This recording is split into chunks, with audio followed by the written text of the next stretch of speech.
വാളയാറിൽ വീട്ടമ്മയെ ആക്രമിച്ച് സ്വർണ്ണമാല കവർന്ന കേസിൽ 2 പേർ അറസ്റ്റിൽ. കോയമ്പത്തൂർ വേദപ്പട്ടി സ്വദേശികളായ അഭിലാഷ്, ധരണി എന്നിവരെയാണ് പ്രത്യേക അന്വേഷണ സംഘം അറസ്റ്റ് ചെയ്തത്. വാളയാർ വട്ടപ്പാറ ആറ്റുപതിയിൽ വെച്ചാണ് വീട്ടമ്മയെ ആക്രമിച്ച് ഇരുവരും മാല കവർന്നത്. ഇക്ബാൽ അറയ്ക്കലുണ്ട് കൂടുതൽ വിവരങ്ങളുമായി. ഇക്ബാൽ അറയ്ക്കൽ, ഒടുവിൽ അവരെ കിട്ടിയല്ലേ? അരുൺ, അതായത് ഇക്കഴിഞ്ഞ ചൊവ്വാഴ്ചയാണ് ഈ ആക്രമണവും മോഷണവും എല്ലാം നടക്കുന്നത്. കഞ്ചിക്കോട് സ്വദേശിയായ ജോൺ പോളിന്റെ ഭാര്യ ദിവ്യ മേരിയുടെ മാലയാണ് ഈ 2 പ്രതികൾ ചേർന്ന് പൊട്ടിക്കുന്നത്. വീടിനോട് ചേർന്ന് കട നടത്തുകയാണ് ദിവ്യ മേരി. ചൊവ്വാഴ്ച രാവിലെ ഈ 2 പേരും ഈ ദിവ്യ മേരിയുടെ കടയിലേക്ക് എത്തുന്നു. മിഠായിയാണ് ആവശ്യപ്പെടുന്നത്. മിഠായി എടുക്കുന്നതിനിടയിലാണ് ദിവ്യ മേരിയെ ആക്രമിച്ച് 2.25 പവൻ സ്വർണ്ണമാല ഈ 2 പേരും ചേർന്ന് കവർന്നെടുത്ത് രക്ഷപ്പെടുന്നത്.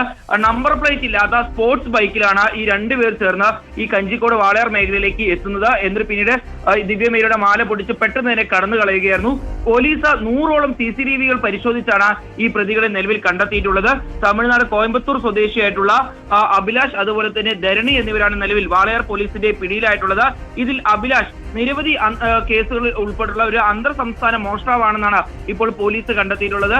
ഇതിൽ തന്നെ രണ്ടാമനായിട്ടുള്ള 18 വയസ്സുകാരനായിട്ടുള്ള ധരണി ഇതിനോടകം തന്നെ പോക്സോ കേസുകളിലും ബൈക്ക് മോഷണം ഉൾപ്പെടെയുള്ള നിരവധി കേസുകളിലെ പ്രതിയാണെന്നും ഇപ്പോൾ പോലീസ് പറയുന്നു. ഏതായാലും പോലീസ് തമിഴ്നാട്ടിൽ ചെന്നാണ് ഈ 2 പേരെയും, അതായത് അഭിലാഷിനെയും ധരണിയെയും പിടികൂടി ഇപ്പോൾ വാളയാറിലേക്ക് കൊണ്ടുവന്നിട്ടുള്ളത്.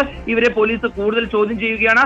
ഇന്നലെ തന്നെ ഈ 2 പേരെയും പോലീസ് ഈ ദിവ്യ മേരിയുടെ കടയിലേക്ക് എത്തിച്ച് തെളിവെടുപ്പ് ഉൾപ്പെടെ പൂർത്തിയാക്കിയിട്ടുണ്ട്. ഇനി കൂടുതൽ ചോദ്യം ചെയ്യും. ആ ചോദ്യം ചെയ്യലിന് ശേഷം ഈ 2 പേരെയും ഇന്ന് തന്നെ കോടതിയിൽ ഹാജരാക്കുമെന്നാണ് വാളയാർ പോലീസ് അറിയിച്ചിട്ടുള്ളത്. അരുൺകുമാർ. Okay, thank U.